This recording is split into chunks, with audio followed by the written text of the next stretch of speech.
Well, fresh off a 6-15 season for the St. Bonaventure women's basketball team, losing their third and fourth leading scorers to the transfer portal wasn't the start to the offseason the team was hoping for. Deja Francis and Olivia Brown were two of 6 Bonnies who entered their names into the transfer portal. Our Grace Foley met with head coach Jesse Fleming this week as he offers the reasoning behind the departures and details how the team intends to reload for next season. Week last year. Journey president from 3 and she hits. 6 players from last season's Bonnie's women's basketball team announced they were entering the NCAA transfer portal. Of the players transferring, notable names include sophomore guard Olivia Brown and junior guard Deja Francis, who played important roles in recent years.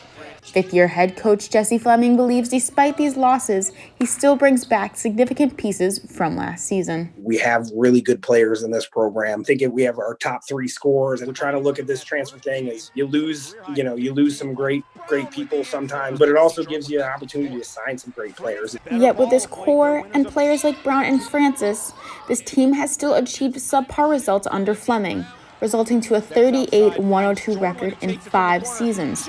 Fleming takes responsibility for the team's lack of success. It took me too long to kind of identify and communicate to the players exactly what I needed out of them. I am incredibly, frustrated. There's been some times here within the last year and a half where I think we're about to turn the corner, and we haven't. Tim Kenny says the expectations for next year are understood by Fleming. I think you had a young first-time head coach that made some tactical mistakes. He knows the boxes he's got to check. We've got to make sure we bring this thing back to the level we want it to be. The future of the Bonnie's women's basketball program now lies in the hands of Jesse Fleming. For SBU-TV Sports, I'm Grace Foley. New, now, next.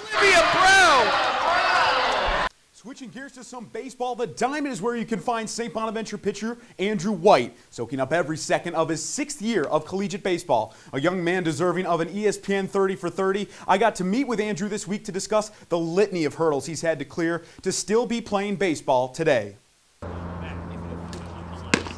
For what would be just the 2nd time in his 6-year collegiate career, Andrew White faces an opportunity to play a full season of baseball. And for a young man who's endured a career littered with obstacles, that opportunity is not something he's about to take for granted. Baseball is really all I've had since I was 5 years old. I got to take in every moment, even when I'm not on the field, just being on the bench with the guys. And we're struggling right now. We got to figure out a way to put it all together, and we're gonna turn it around, and I'm just gonna soak in every second while we do.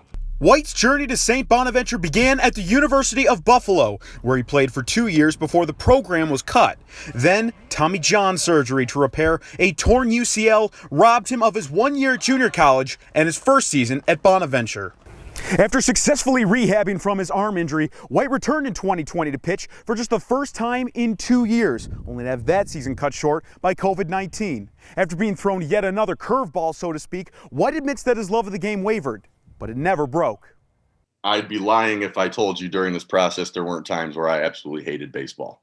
But there was always that little piece of me that kept bringing me back. Like I said, it's one of the only things I've ever really had. White is coming off the best performance of his Bonnie's career, where he dealt 6 scoreless innings against George Mason. Knowing the work White's put in to reach this point, his head coach is pleased to see that translate to success on the mound. It would have been easy a long time ago to say, no, I'm done with this. I'm going to get my degree. I'm going to move on. But he kept battling through it. When you see a guy that's battled through all those things as long as he has, it's nice to see him have some success. And White, of course, set lofty goals for himself this season, but his primary focus doesn't necessarily include his play on the diamond. There's a very big disconnect with the younger guys on the team now. I've been a natural leader my entire life. I've been trying to instill some values that I've learned. That's been my biggest thing for this year, is just trying to teach the young guys so that someone can step in for me when I'm gone. Finishing out with a little Bonnie's women's soccer action, Coach Bordarski's squad wrapping up the regular season with a pair of home matches against Duquesne, the first coming Thursday afternoon. It was a defensive battle throughout. The Bonnies were anchored by Mackenzie Nolan's 4 stops in the goal, 0-0 at the end of regulation. But in the overtime period, Duke's forward Lauren Bell slips a shot past Nolan to give Duquesne the 1-0 victory. The Bonnies will look for revenge Sunday afternoon. Kickoff in Game 2 set for noon. You're in overtime. And despite their loss on Tuesday, it's been a season of firsts for the St. Bonaventure men's lacrosse team. Their first ever conference victory last Friday against Manhattan inspired this week's SBU-TV Sports Trivia question.